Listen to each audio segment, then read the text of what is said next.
চট্টগ্রামের কর্ণফুলী উপজেলার শিকলবাহা ইউনিয়ন পরিষদে ইউপি সদস্য জাহাঙ্গীর আলমকে প্যানেল চেয়ারম্যান থেকে অপসারণের দাবিতে আবারও বিক্ষোভ মিছিল এবং মানববন্ধন করেছে স্থানীয় এলাকাবাসী ও ছাত্র জনতা। রবিবার দুপুরে কর্ণফুলী উপজেলা পরিষদ ভবনের সামনে স্থানীয় এলাকাবাসী ও ছাত্র জনতার ব্যানারে ঘণ্টাব্যাপী বিক্ষোভ এবং মানববন্ধন অনুষ্ঠিত হয়।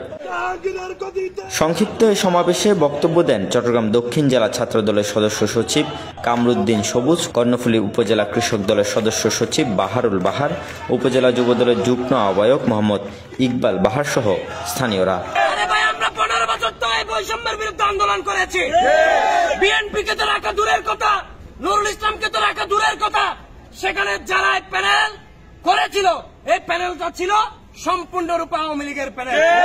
আমরা কোন অবৈধ চেয়ারম্যানের রেখে যাওয়া প্যানেল চেয়ারম্যান হিসেবে এই জাহাঙ্গীরকেও মানি না। এর আগে গত 2 জুন চট্টগ্রাম জেলা প্রশাসক ফরিদা খানমের স্বাক্ষরিত এক চিঠিতে ইউপি সদস্য জাহাঙ্গীর আলমকে প্যানেল চেয়ারম্যান হিসেবে পরিষদের দায়িত্ব পালন করতে বলা হয়, যা প্রকাশের পরই শুক্রবার বিকেলে শিকলবাহা ইউনিয়ন পরিষদের সামনে মানববন্ধন এবং বিক্ষুব্ধ জনতা ইউনিয়ন পরিষদের মূল ফটক বন্ধ করে কাটা ঝুলিয়ে দেন। এরপর গত 2 মাস ধরে শিকলবাহা ইউনিয়ন পরিষদ সহ উপজেলার গুরুত্বপূর্ণ বিভিন্ন স্থানে একাধিকবার বিক্ষোভ ও মানববন্ধন করেন স্থানীয় এলাকাবাসী এবং ছাত্র জনতা।